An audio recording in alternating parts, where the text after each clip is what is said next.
जय हिंद दोस्तों, मैं हूं मोहम्मद अमान। स्वागत करते हैं आपका केमिस्ट्री के अनसॉल्व की इस नई वीडियो में।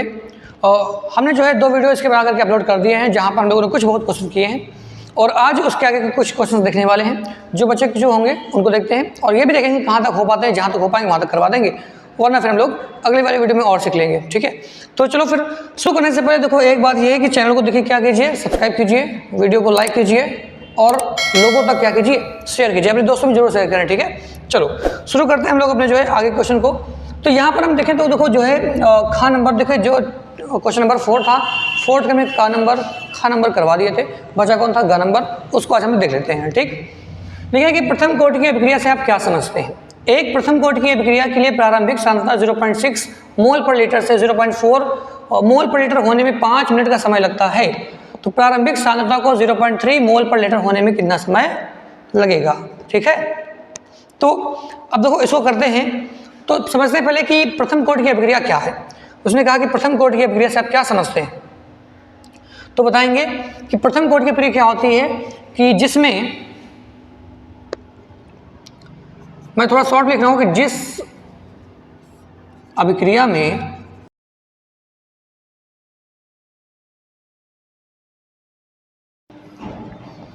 जिस अभिक्रिया में अभिकारक की सांद्रता अभिक्रिया की दर के समानुपाती हो, अभिक्रिया की दर के समानुपाती हो, उसे ही प्रथम कोटि की अभिक्रिया कहते हैं।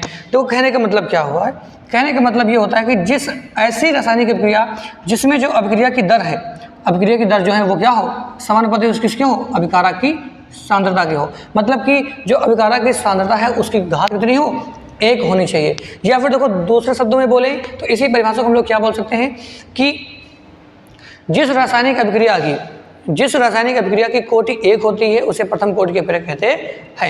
या फिर थोड़ा सा अगर और अच्छा लिखना चाहें तो क्या लिखेंगे कि जिस रासायनिक अभिक्रिया में अभिक्रिया की दर अभिकारक की सांद्रता के समानुपाती होती है तो उस अभिक्रिया को क्या बोलते हैं, प्रथम कोटि की अभिक्रिया कहते हैं। यहाँ से जो समानुपाती चिन्ह हटा तो वहाँ पे एक आता है नियतांक। क्या आता है, नियतांक होता है, वो होता है के। और जहाँ इसे हम बोलते हैं के को क्या बोलते हैं भाई, वेग स्थिरांक कहते हैं। क्या कहते हैं इसे, वेग स्थिरांक कहते हैं। ठीक है, चलो तो ये तो हो गई, देखो इसकी परिभाषा हो गई, इसकी हो गई परिभाषा। लेकिन उसने देखो क्या है, सवाल दिया हुआ है कि कोई सवाल है प्रथम कोटि की अभिक्रिया के लिए प्रारंभिक सांद्रता 0.6 मोल पर लीटर से 0.4 मोल पर लीटर होने में 5 मिनट का समय लगता है। तो इसको थोड़ा पहले किया जाए साइड और फिर लोग सवालों को लगाते हैं। ठीक है,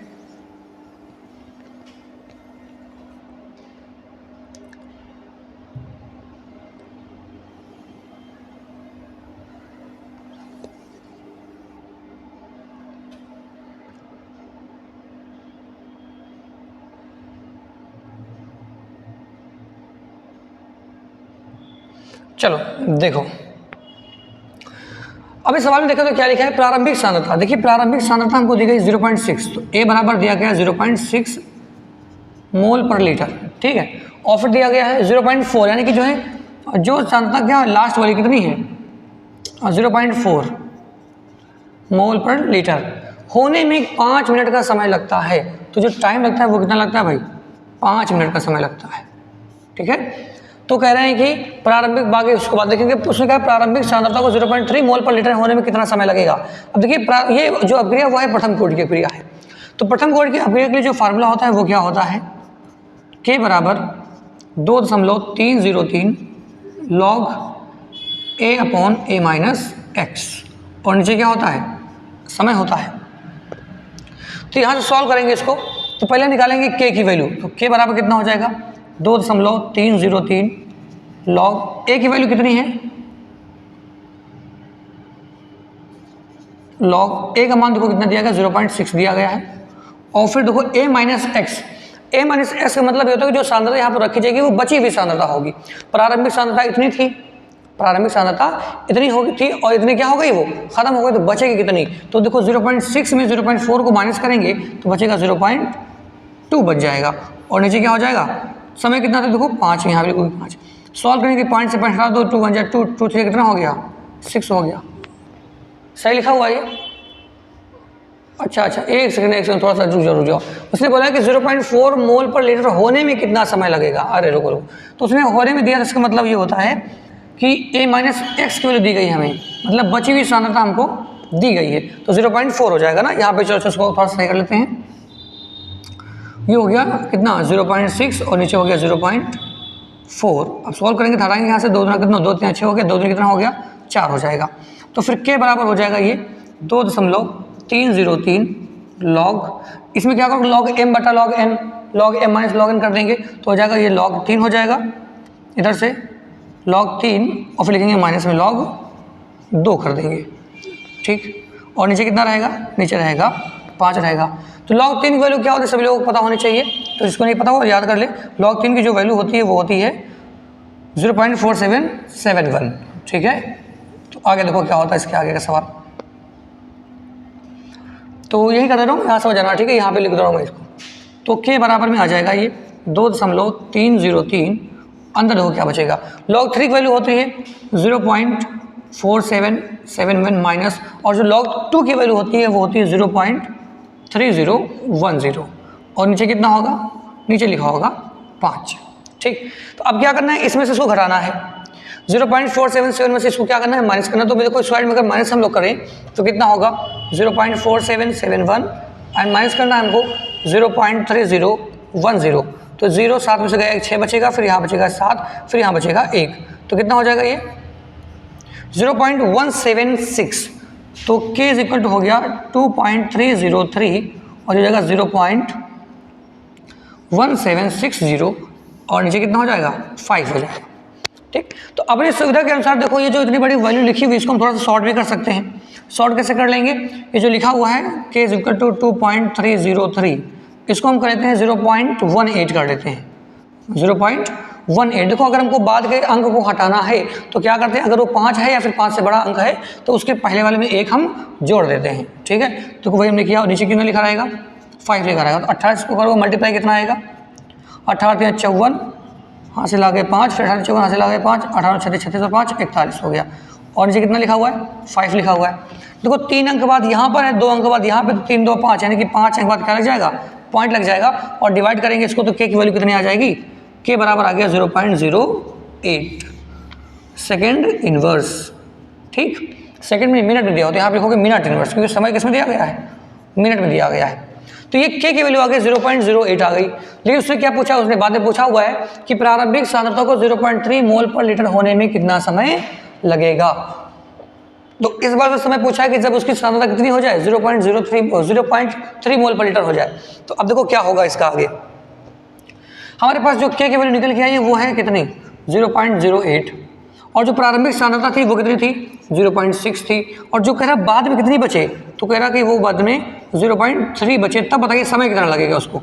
तो फार्मूला लगाएंगे यहाँ पर k is equal to 2.303 log a upon a minus x, और नीचे हो जाएगा t।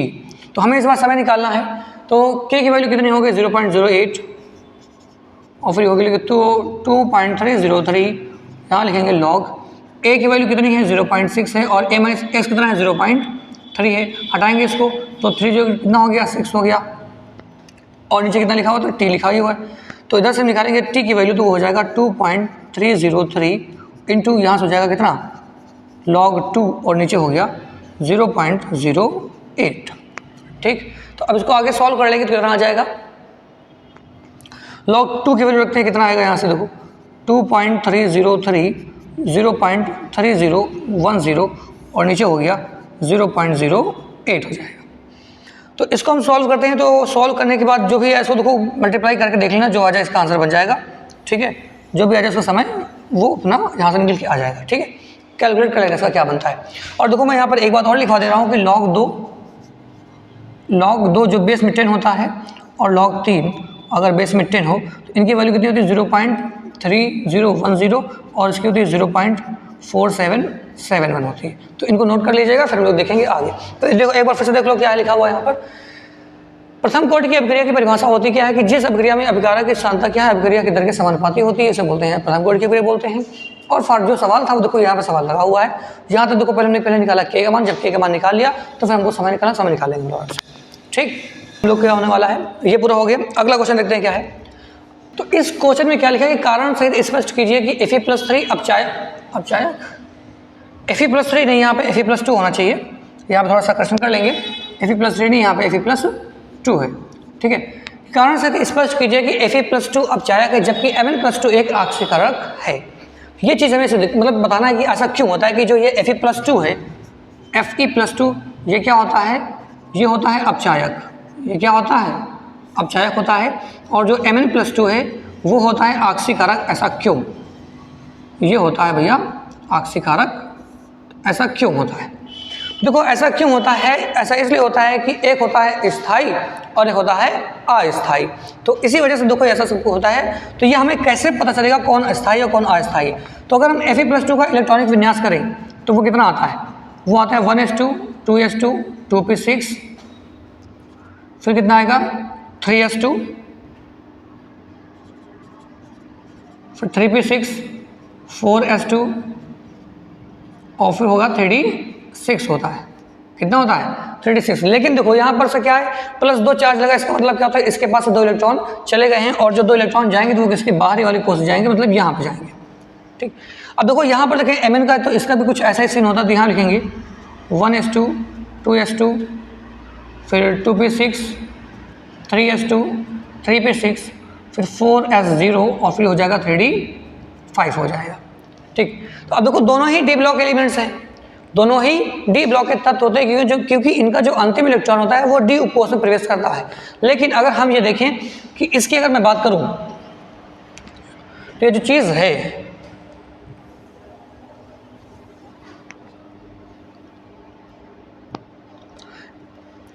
(3d6) देखो डी में होते हैं कितने कक्षक, 5 कक्षक होते हैं। 1 2 3 4 5 कक्षक होते हैं। और इन 5 कक्षकों में अगर इलेक्ट्रॉनों को भरा जाए तो 1 2 3 4 और 5 और ये हो गया 6 हो जाता है, नहीं हो जाता है? तो अभी देखो मैं अगर इसकी बात करूं, यहाँ पे अगर इसमें 5 कक्षक होंगे और यहाँ पर क्या है 1 2 3 4, तो एक इलेक्ट्रॉन यहाँ पे आ जाएगा, एक यहाँ पे आ जाएगा, दूसरा यहाँ, तीसरा यहाँ, चौथा यहाँ, पाँचवा यहाँ। ठीक, तो इस प्रकार से इलेक्ट्रॉन आ गए। देखो यहाँ पे होते हैं 5 कक्षक। अगर 5 कक्षक में अगर देखें तो यहाँ पर टोटल जो इलेक्ट्रॉन है वो कितने आ सकते हैं, 10 इलेक्ट्रॉन आ सकते हैं। तो जब भी कोई डी ब्लॉक एलिमेंट होता है वो 2 प्रकार से स्थायी होता है। कैसे? या तो उसका कक्षा क्या हो, पूर्ण भरा हो, पूर्ण भरित कक्षक हो, या कैसा हो, अर्धभरित कक्षक हो। अर्धभरित कक्षक हो तो वो कैसा होता है, वो स्थायी ज़्यादा होता है। वो क्या होता है, वो स्थायी ज़्यादा होता है। ठीक है, तो लेकिन अगर मैं यहाँ पे बात करूँ Fe+2 की, तो Fe+2 में देखो ना तो ये आधा भरा हुआ है और ना ही ये पूरा भरा हुआ है। अगर यहाँ पर 5 इलेक्ट्रॉन भरे होते तो हम कहते हैं हाँ ये आधा भरा कक्षक है।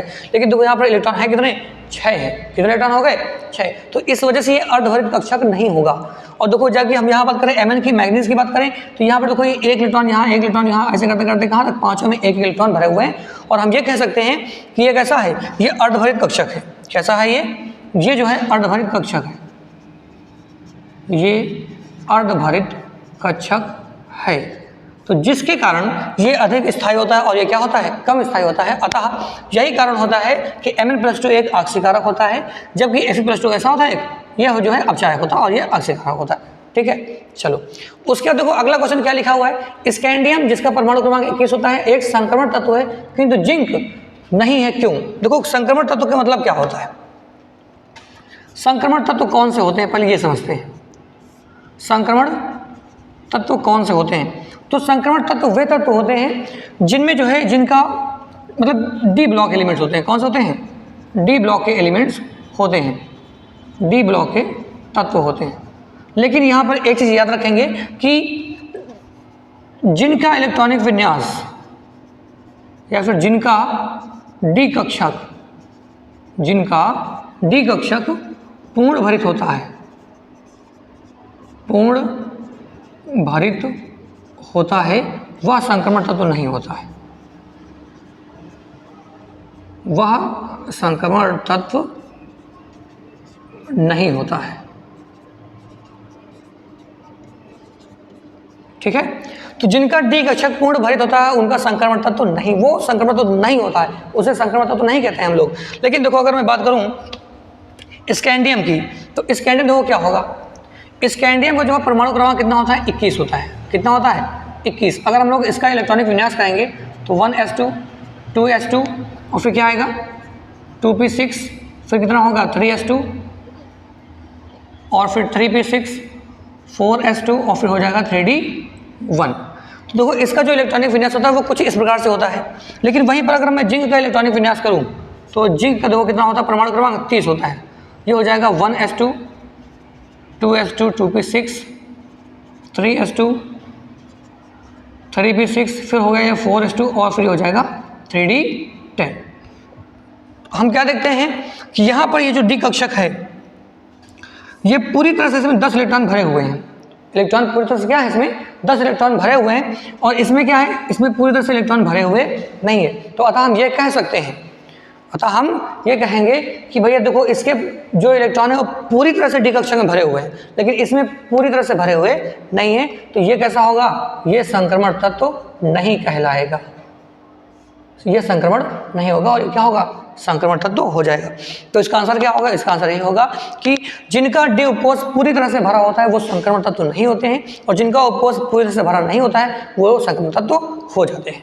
ठीक, चलो अब देखो आगे का क्वेश्चन क्या है।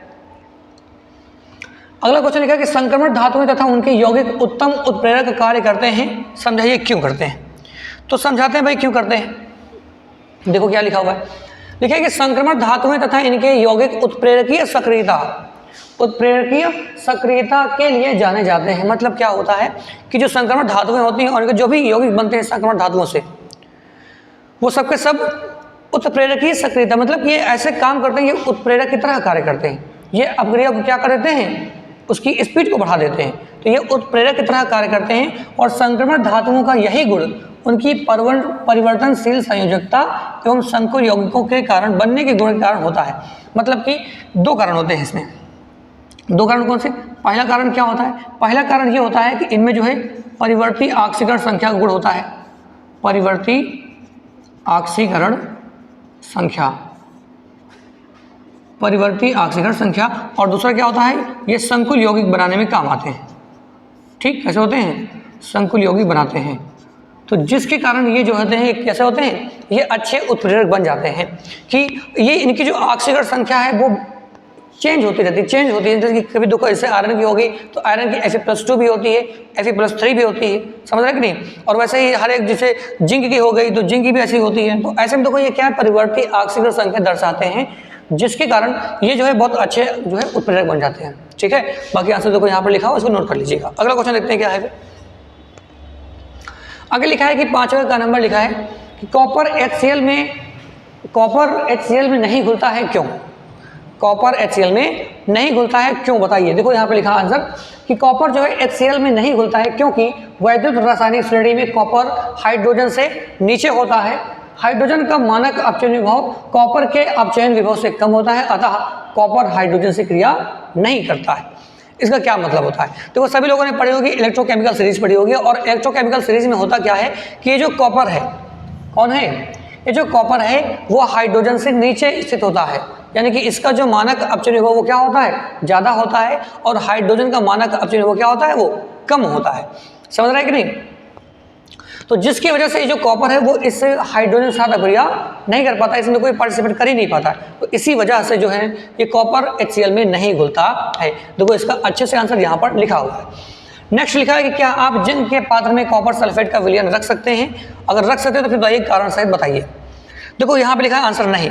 क्यों नहीं रख सकते इसको, क्या हम जिंक के बर्तन में कॉपर सल्फेट का विलयन नहीं रख सकते, नहीं रख सकते। क्यों नहीं रख सकते, देखो क्योंकि जिंक कॉपर से अधिक क्रियाशील होता है, क्योंकि जिंक जो होता है वो क्या होता है, कॉपर से अधिक क्रियाशील होता है। अब ये क्रियाशील होता क्यों है ज़्यादा, क्योंकि जिसके कारण यह कॉपर सल्फेट के विलयन से कॉपर को क्या कर देता है, विस्थापित कर देता है, और जिसके कारण विलयन का रंग बदल जाता है। देखो समझाते मैं क्या हूँ, मैं समझा रहा हूँ क्या मतलब होता है। मतलब ये होता है कि जो जिंक होता है वो कॉपर से इलेक्ट्रोकेमिकल सीरीज में ऊपर होता है, यानी कि जिंक की जो क्रियाशीलता है वो कॉपर से कम होती है, जिसके कारण जिंक जो है इस कॉपर सल्फेट के विलयन से कॉपर को हटा देता है और कॉपर की जगह पर अपना स्थान ग्रहण कर लेता है। तो इसी वजह से हम लोग यहाँ पे जो लिखा हुआ है कि क्या आप जिंक के पात्र में कॉपर सल्फेट का विलयन रख सकते हैं, तो आप कहेंगे नहीं रख सकते हैं, क्योंकि ये जो जिंक है वो कॉपर की जगह ले सकता क्या, ले लेता है, और जिसके कारण विलयन का रंग क्या हो जाता है, देखो चेंज हो जाता है। समझ रहा है कि नहीं समझ रहा है? चलो ठीक है, अब देखते हैं अगला क्वेश्चन क्या है। लिखा है कि सक्रियण क्या है, नहीं सक्रियण ऊर्जा क्या है। यहाँ पे क्वेश्चन क्या होना चाहिए था, सक्रियण ऊर्जा क्या है, ठीक है, वो मिसटाइप हो गया, कोई बात नहीं। तो हम लोग पहले समझेंगे सक्रियण ऊर्जा क्या होती है। फिर लिखा है आगे कुछ एक सवाल लिखा है कि 600 केल्विन ताप पर एथिल आयोडाइड की निम्नलिखित प्रक्रिया, जो भी लिखा हुआ है उसको बाद में लिखेंगे। पहले समझते हैं सक्रियण ऊर्जा क्या होती है। तो इस सक्रियण ऊर्जा क्या है, देखो पहले समझते हैं इसको कि सक्रियण ऊर्जा हम किसे कहते हैं। सक्रियण ऊर्जा, देखो सक्रियण ऊर्जा क्या होती है, जैसे कि कोई भी रासायनिक अभिक्रिया होती है तो उस रासायनिक अभिक्रिया में क्या होते हैं, अणुओं के बीच में जो है बॉन्ड टूटता है और फिर नया बॉन्ड बनता है। तो उन्हीं अणुओं को, जैसे कि मान लो मुझे ये अभिक्रिया करवानी है, C2H5 करवानी है, क्या लिखा हुआ है C2H5, अच्छा चलो ठीक है कोई बात नहीं, C2H5 लिखा हुआ है यहाँ पर। तो ऐसे में अगर हमें करवानी है इसकी अभिक्रिया तो क्या होगा, जैसे C2H6 होना चाहिए था, क्या हो गया पता नहीं, चलो ठीक है कोई बात नहीं। C2H5 जैसे ये लिखा हुआ कि C2H5 is equal to C2H4 और फिर लिखा है आगे कि HI लिखा हुआ है। तो ऐसे में क्या होगा यहाँ पर, ठीक है, तो जब भी नया अणु जो बनेगा, जो नया पदार्थ बनेगा, जो नया यौगिक बनेगा, वो कब बनेगा, जब तक जो पीछे वाला है वो टूटेगा नहीं, उनके बॉन्ड नहीं टूटेंगे। और उनके बॉन्ड को अगर तोड़ना है हमें, उनके बॉन्ड को क्या करना है हमें, तोड़ना है, तो हमें क्या करना पड़ेगा, हमको देनी होगी एक एनर्जी देनी होगी, ऊर्जा देनी होगी। तो हम क्या बोलेंगे कि वह ऊर्जा, या फिर बोल सकते हैं कि किसी भी रासायनिक अभिक्रिया में अभिकारक के अणुओं को सक्रिय करने के लिए, अभिकारक के अणुओं को सक्रिय करने के लिए जिस न्यूनतम ऊर्जा की आवश्यकता होती है उसे हम बोलते हैं सक्रियण ऊर्जा। या फिर कह सकते हैं कि अणुओं को सक्रिय करने के लिए जो ऊर्जा चाहिए हमें, है ना, तो लिखेंगे कि किसी भी रासायनिक अभिक्रिया में, किसी रासायनिक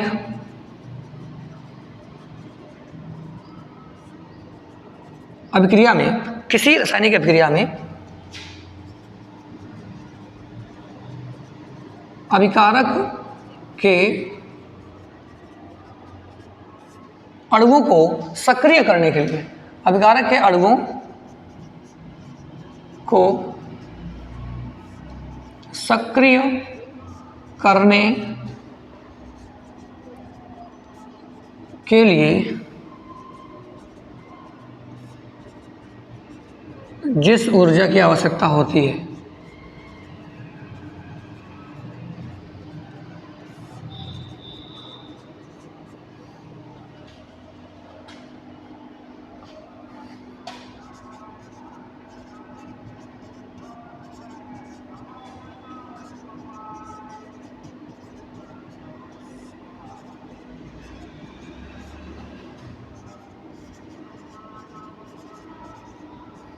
ये चीज़, तो किसी रासायनिक अभिक्रिया में अभिकारक के अणुओं को सक्रिय करने के लिए जिस ऊर्जा की आवश्यकता होती है उसे क्या कहते हैं, सक्रियण ऊर्जा कहते हैं। इसे EA से प्रदर्शित किया जाता है, इसे EA से दिखाया जाता है, फिर जो भी आगे है प्रदर्शित किया जाता है।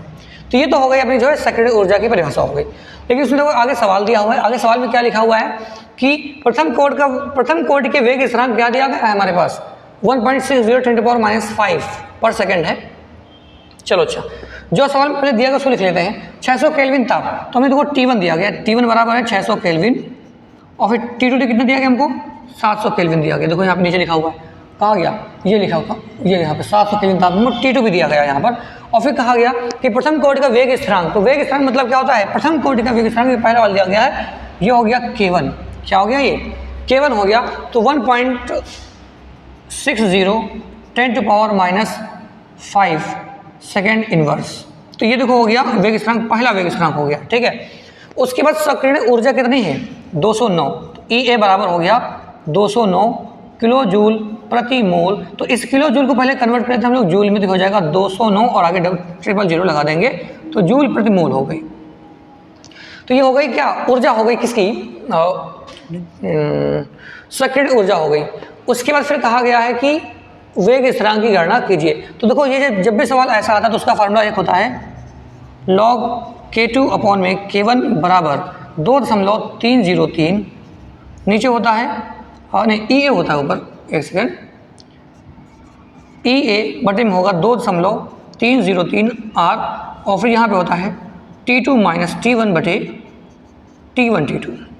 तो इस फार्मूले की सहायता से हम लोग यहाँ पर निकालेंगे लॉग K2 का मान निकालेंगे। किससे निकालेंगे? K2 का मान निकालेंगे। देखो सब कुछ हमें पता है, बस यहाँ पर बचा कौन? R। तो R की वैल्यू सभी को बताओ कितनी होती है? 8.314। तो यहाँ पर मान रखेंगे और इसको हम लोग सॉल्व करेंगे। देखो आगे कैसे होगा। तो लिखते हैं कि लॉग K2 और बटे में क्या लिखा हो? देखो K1 का मान कितना है? तो K1 का मान लिखा है 1.60 10 to the power -5। तो 1.60 10 to the power माइनस में 5। और ये फिर अगर इसको अगर ना करना चाहें ऐसे तो भी थोड़ा सा इसको लिखते हैं अभी। लॉग K2 और बटे में क्या रहेगा? K1 बराबर EA। देखो यहाँ क्या होता है? EA। तो EA की वैल्यू कितनी? 209, आगे 000 लगा देंगे। तो यहाँ लिखेंगे 209 और ये हो गया 0। नीचे कितना हो जाएगा? 2.303 और ये हो जाएगा आगे इतना। R की वैल्यू कितनी होती है? 8.314। अब यहाँ पे आ जाओ T1। देखो T2 माइनस T1, तो T2 कितना है? 700 है और T1 है 600। T1 कितना है? एक मिनट देखो तो, हाँ T1 है 600, ठीक है। तो ये हो गया 700, फिर माइनस में हो गया 600 और नीचे क्या दोनों का आपस में मल्टीप्लाई हो जाएगा। तो आगे इसको सॉल्व करेंगे तो कितना बनेगा? ये लॉग K2 और नीचे हो गया K1 बराबर 209 0 और नीचे हो जाएगा 2.303 8.314 और यहाँ से कितना बचेगा? ये हो गया 100 और नीचे कितना हो जाएगा? ये हो गया 4200। 4200 नहीं, आगे 4 जीरो लग जाएंगे। तो यहाँ पे 2 जीरो और बढ़ा देने हैं। तो 2 जीरो क्या हो गए? खत्म कर गए। अब देखो क्या होगा? 1 2 और 1 2 जीरो यहाँ से भी खत्म कर देते हैं। तो बचा क्या फिर हमारे पास? लॉग K2 और नीचे हो गया K1 बराबर 209 और नीचे हो जाएगा 2.303 8.314 और ये हो गया 400। ये 400 से 42 है, इतना बचेगा। अब देखो यहाँ से अगर हम सॉल्व करेंगे तो ये जो निकल के आएगा वो लगभग निकल के आएगा ये अपना।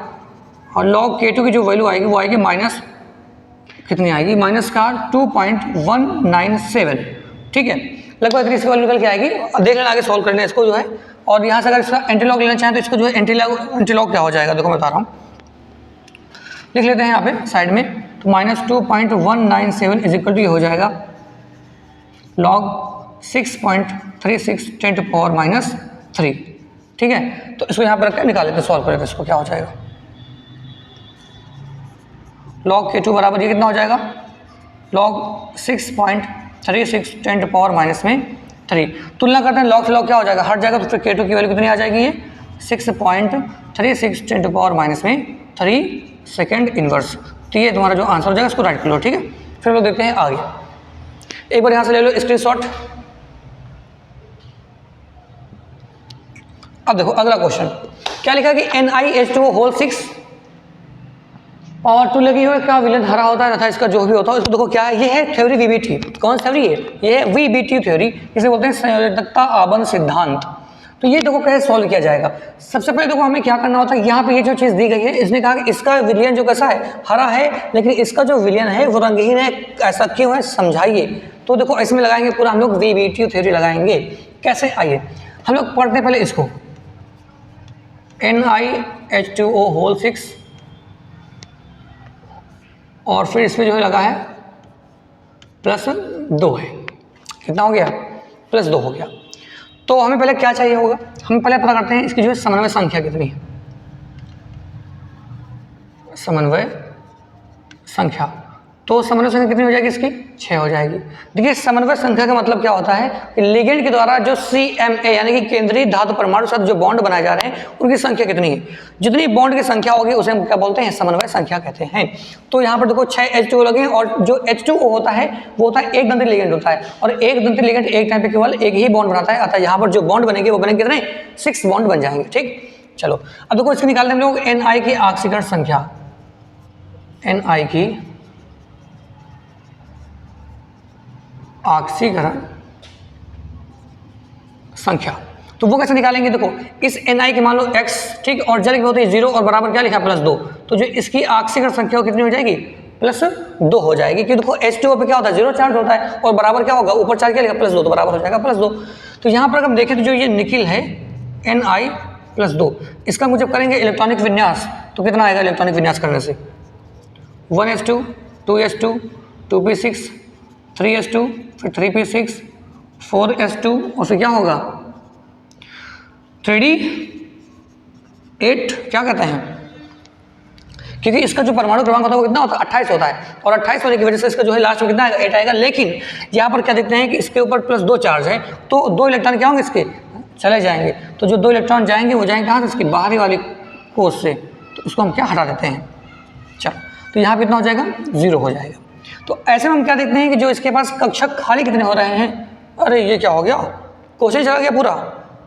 अरे रुक जाओ आजा सिम ये आ गया। चलो कोई बात नहीं। अभी देखो हम लोग क्या करते हैं, यहाँ पे क्या हो जाएगा, ये हो जाएगा 0। कितना हो जाएगा, ये 0 हो जाएगा। तो ऐसे में निकालेंगे क्या, देखो समन्वय संख्या जितनी होती है हम लोग क्या करते हैं, समन्वय संख्या के बराबर रिक्त कक्षक बनाते हैं, खाली कक्षक इकट्ठा करते हैं।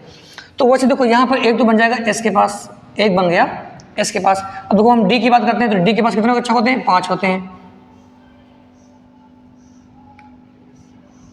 इस प्रकार से 5 हो जाएंगे।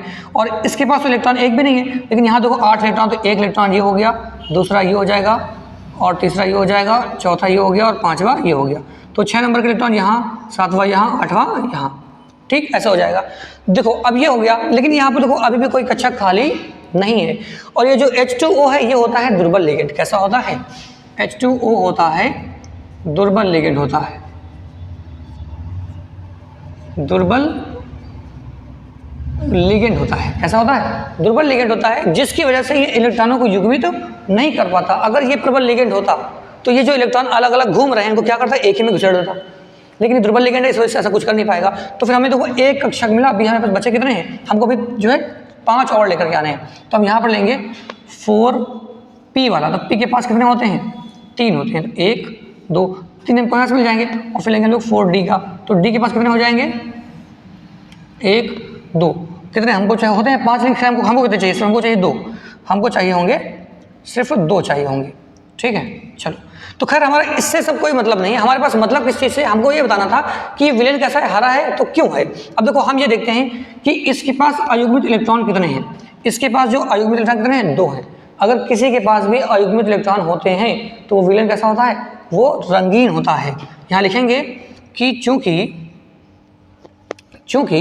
क्या लिखेंगे कि NiH2O होल 6 + 2 में अयुग्मित इलेक्ट्रॉन की संख्या 2 है। इसलिए इसका रंग हरा होता है। समझ रहे कि नहीं। तो इसी वजह से इसका जो रंग है वो कैसा होता है, हरा होता है। और सेम चीज़ हम करेंगे किसके साथ, NiCN होल 4 इसके साथ करेंगे, सब कुछ ये निकल के आएगा। बस देखो फर्क क्या होगा, फर्क ये होगा कि यहाँ पर जो इलेक्ट्रॉन अलग अलग घूम रहे हैं, क्या घूम रहे हैं, इलेक्ट्रॉन जो अलग अलग घूम रहे हैं वो प्रबल लिगेंड है। जो Cn है वो क्या है, Cn जो Cn- होता है ये होता है प्रबल लिगेंड। कैसा होता है, प्रबल लिगेंड होता है। तो ये जो प्रबल लिगेंड होने की वजह से ये क्या करेगा, ये जो इलेक्ट्रॉन अलग अलग घूम रहे हैं इनको एक ही में घुसेड़ देगा, और यहाँ पर कोई भी सिंगल इलेक्ट्रॉन नहीं बचेगा। सबके सब पेयर्ड हो जाएंगे, सबके सब जो है डबल हो जाएंगे। और जहाँ पर कोई भी अयुग्मित इलेक्ट्रॉन नहीं होता है तो वो वाला विलयन कैसा होता है, वो विलयन कैसा होता है, रंगहीन हो जाता है। समझ रहे हैं कि समझ रहे हैं। तो वो इसी वजह से होता है क्योंकि इसके पास अयुग्मित इलेक्ट्रॉन होते हैं और इसके पास अयुग्मित इलेक्ट्रॉन नहीं होते। तो यही कारण है कि इसका विलयन हरा होता है और इसका विलयन रंगहीन होता है। ठीक है, सब लोग कर लेंगे इसको, फिर आगे देखते हैं। अगला क्वेश्चन लिखा है कि CrNH3 होल 6 और +3 अनचुंबकीय है, जबकि NiCN होल 4 -2 प्रतिचुंबकीय। देखो सेम लॉजिक यहाँ पर भी लगेगा, सेम चीज़ बिल्कुल ऐसा ही करना है। सबसे पहले देखो यहाँ पर हमें चेक करना है कि भैया कौन सा अनचुंबकीय कौन सा अनचुंबकीय नहीं। तो मैं बता देता हूँ कि जिसके पास अयुग्मित इलेक्ट्रॉन होंगे, अयुग्मित इलेक्ट्रॉन, अगर अयुग्मित इलेक्ट्रॉन हुए तो वो कैसा होगा, वो होगा अनुचुंबकीय। कैसा हो जाएगा, अनुचुंबकीय हो जाएगा। और अगर यहाँ पर युग्मित इलेक्ट्रॉन नहीं हुए, अगर नहीं होंगे, अगर ये अयुग्मित इलेक्ट्रॉन नहीं है तो फिर वो कैसा होगा, वो हो जाएगा प्रतिचुंबकीय। कैसा हो जाएगा, वो प्रतिचुंबकीय हो जाएगा। तो सेम टू सेम सवाल देखो ऐसे ही लगाना है इसको। यहाँ पर अगर हम देखें तो CrNH3 का होल 6 अगर यहाँ पे देखें इसकी जो ऑक्सीजन संख्या होगी Cr+3 आएगी। इसको सॉल्व करना और देखना बनाना पूरा आराम से, तो अपने आप से चीज़ें बनकर चली जाएंगी, ठीक है। और यहाँ पर क्या हो जाएगा, यहाँ तो पीछे भी बताया हमने, तो Ni+2। तो इसमें क्या होगा कि इसमें कोई भी इलेक्ट्रॉन अयुग्मित नहीं होगा, लेकिन इसमें क्या होंगे, इलेक्ट्रॉन अयुग्मित होंगे, क्योंकि यहाँ पर NH3 कैसा होता है, ये होता है दुर्बल लिगेंड। कैसा होता है, ये दुर्बल लिगेंड होता है। और ये कैसा होता है, जो Cn है वो कैसा होता है, ये होता है प्रबल। तो ये प्रबल होने की वजह से इलेक्ट्रॉनों को युग्मित कर देता है, और ये दुर्बल होने की वजह से इलेक्ट्रॉनों को युग्मित नहीं कर पाता। तो इसी वजह से ये जो है ये होता है अनुचुंबकी, और ये कैसा होता है, प्रतिचुंबकी से, ठीक है। तो इसको अपने आप से करके देख लेना, हो जाएगा, कोई बहुत कठिन नहीं है। अब देखते हैं हम लोग अगला क्वेश्चन क्या है। लिखा है कि फ्रक्टोज का संरचना सूत्र लिखिए, ग्लूकोज के 3 रासायनिक गुणों के रासायनिक समीकरण लिखिए। अच्छा ठीक है, देखो उसने पूछा है क्या, उसने पूछा है फ्रक्टोज का संरचना सूत्र पूछा है, और वो जो रासायनिक गुण किसके पूछे हैं, ग्लूकोज के पूछे हैं। तो और यहाँ पर पहले बनाते हैं फ्रक्टोज का संरचना सूत्र।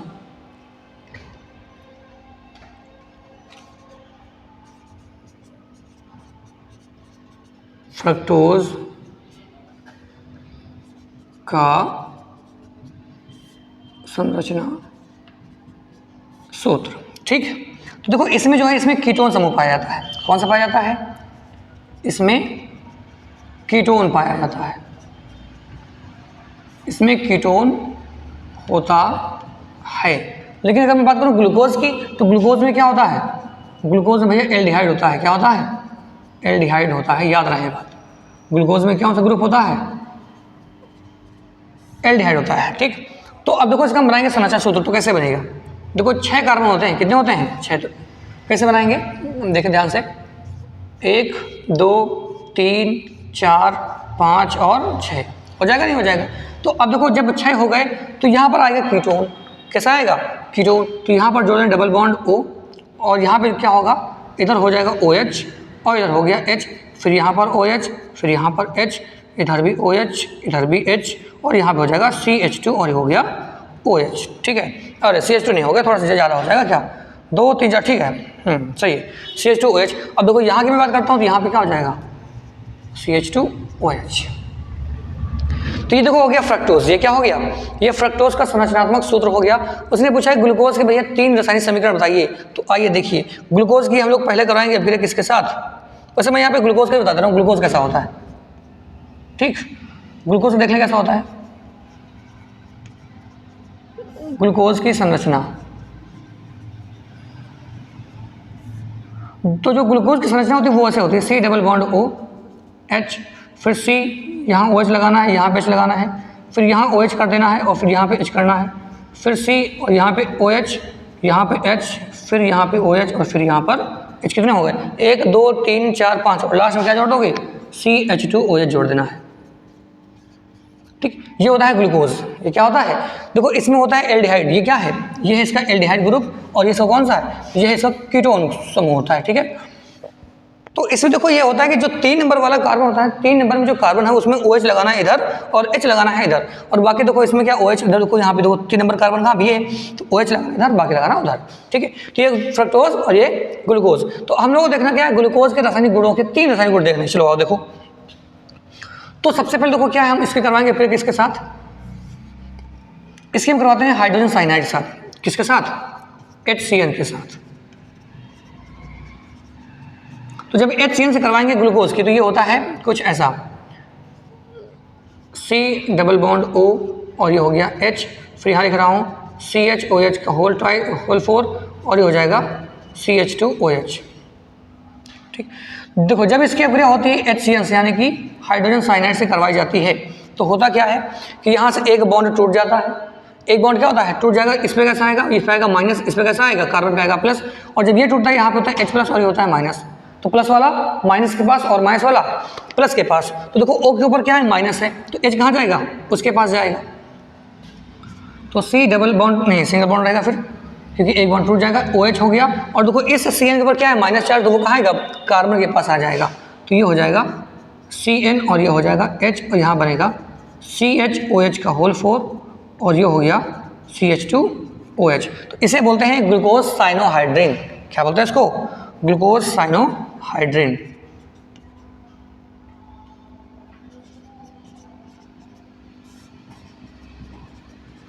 साइनो हाइड्रिन कहते हैं।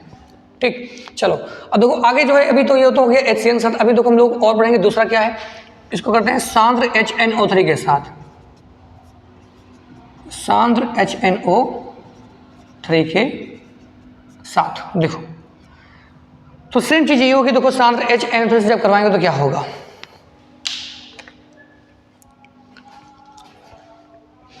सांद्र HNO3 से करवाना है तो C डबल बॉन्ड O और ये लेंगे H और यहाँ पे लेंगे CHOH होल 4 और यहाँ लिखा होगा CH2OH। जब करवाएंगे इसके फिर हम किसके साथ, HNO3 के साथ, तो क्या होता है, इसका हो जाता है ऑक्सीकरण। जो ऊपर एल्डिहाइड ग्रुप है उसका भी होता है ऑक्सीकरण, और जो यहाँ पे एल्कोहल है उसका भी क्या हो जाता है, ऑक्सीकरण। तो यार जब इसका ऑक्सीकरण होता है तो क्या बनता है, कार्बोक्सिलिक। तो CHOH होल 4 और ये हो जाएगा COOH। इसका नाम होता है सैकेरिक अम्ल। क्या नाम होगा इसका, सैकेरिक अम्ल होता है।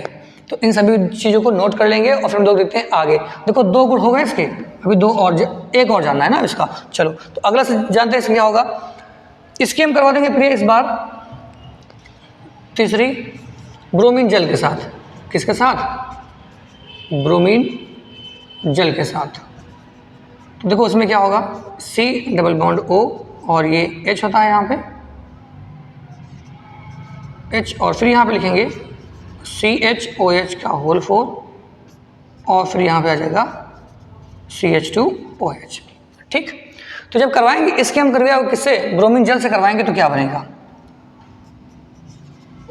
Br2 और यहाँ पर जल लेंगे तो ये बनता है ग्लूकोनिक अम्ल। क्या बनता है, ग्लूकोनिक अम्ल। तो यानी कि जो ऊपर वाला एल्डिहाइड उसका क्या होता है, ऑक्सीकरण होकर के ये बन जाएगा ग्लूकोनिक अम्ल बन जाता है। इसे बोलते हैं ग्लूकोनिक अम्ल।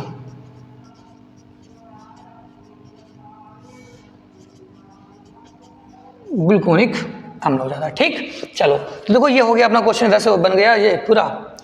और कहाँ गया ये चीज़, ये पहला हो गया, ये दूसरा हो गया और ये हो गया तीसरा। अब देखते हैं अगला क्वेश्चन क्या है। अगले क्वेश्चन देखो 6वें का नंबर लिखा कि क्या होता है जब केवल रासायनिक समीकरण देना है। क्या होता है जब, जो भी हो देखा जाएगा क्या होता है जब में। तो देखो क्या होता है जब का क्या होगा लिखा हुआ है यहाँ पे कि पहला समीकरण को क्या लिखा है, एथिल ब्रोमाइड को सोडियम एथॉक्साइड से क्रिया करते हैं। किससे करते हैं, एथिल ब्रोमाइड। किसकी क्रिया, एथिल ब्रोमाइड की सोडियम एथॉक्साइड के साथ। तो एथिल ब्रोमाइड कैसे बनेगा, CH3CH2Br। ये क्या है, एथिल ब्रोमाइड है। इसकी हम करवा रहे हैं किसके साथ, सोडियम एथॉक्साइड। तो सोडियम एथॉक्साइड होता है CH3CH2O और ये हो गया Na। जब इससे हम करवाते हैं अभिक्रिया तो बनता है ईथर। क्या बनता है, ईथर। तो यहाँ से Br और यहाँ से Na बाहर हो जाएगा, तो जो बचेगा उसको जोड़ देना है। देखो कैसे, CH3CH2O और ये हो जाएगा CH2 और फिर ये बनेगा CH। देखो यहाँ से Na बाहर, यहाँ से Br बाहर, तो NaBr क्या हो गया, साइड हो गया। इसको लिख दो किनारे, यहाँ पे NaBr कर दो। अब जो बचेगा उसको जोड़ देना। देखो CH3CH2O बचा, CH3CH2O लिखा हुआ है, बाकी इसको लगे यहाँ जोड़ दो घुमा करके। तो इसका नाम होता है क्या, इसका नाम होता है die ethyl ether. Die ethyl ether होता है। ठीक है, बाकी का नाम तो तुमको दिया हुआ है यहाँ पे। ये क्या है, एथिल ब्रोमाइड है। एथिल ब्रोमाइड, एथिल ब्रोमाइड से बन जाता है डाई एथिल ईथर। अब देखो अगली जो अभिक्रिया दी गई उसमें क्या है, उसमें करना हमें ये है कि क्लोरोबेंजीन नाइट्रिक अम्ल से अभिक्रिया करता है। तो क्लोरोबेंजीन बनाना है ऐसे करके, और इसकी करवानी है नाइट्रिक अम्ल से अभिक्रिया, यानी कि HNO3 से अभिक्रिया करवाएंगे तो क्या बनेगा, तो बन जाएगा यहाँ से एक बार नाइट्रिक अम्ल को यानी कि नाइट्रो को जोड़ना है ऑर्थो पर और एक बार जोड़ देना है पैरा पे। तो हो गया NO2 यहाँ पे जुड़ेगा एक और एक जुड़ेगा पैरा पे। तो ये हो जाएगा कुछ इस प्रकार से। ठीक, तो कि जो HNO3 होता है यहाँ से निकलता है NO2 समूह, एक बार जुड़ेगा ऑर्थो पर और एक बार जुड़ेगा पैरा पर जोड़ देना है। तो इसका नाम क्या होगा, ये जुड़ा है ऑर्थो पर। कहाँ जुड़ा हुआ है, ऑर्थो पर। इसे बोलते हैं ortho nitro chlorobenzene. Ortho nitro chlorobenzene, और इसका नाम क्या होगा, पैरा पे जुड़ा हुआ NO2 से बोलेंगे पैरा नाइट्रो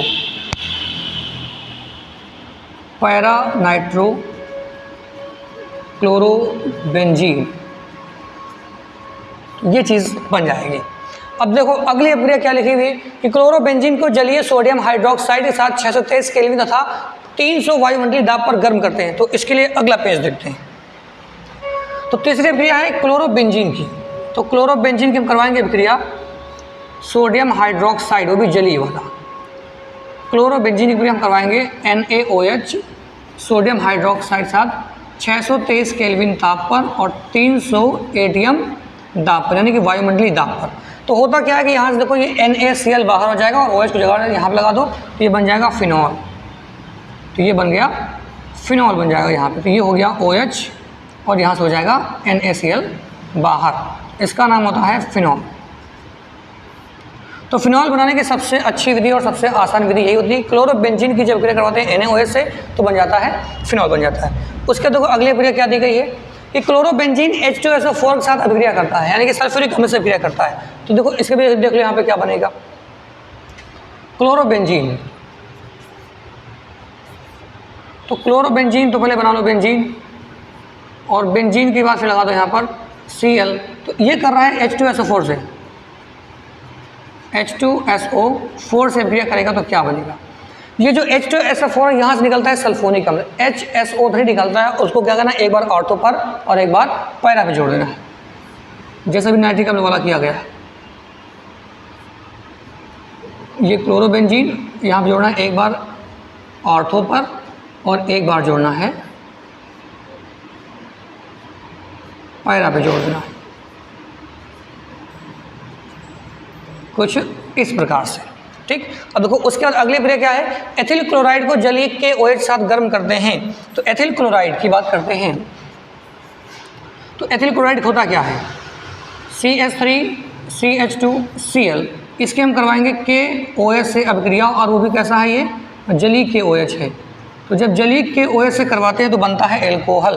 क्या बनता है, एल्कोहल। यहाँ से Cl और यहाँ से K को बाहर कर लो, KCl बाहर। अब जो OH कहाँ लगा दोगे, यहाँ पे, तो ये बन गया एथिल एल्कोहल। इस प्रकार से इसे बोलते हैं एथिल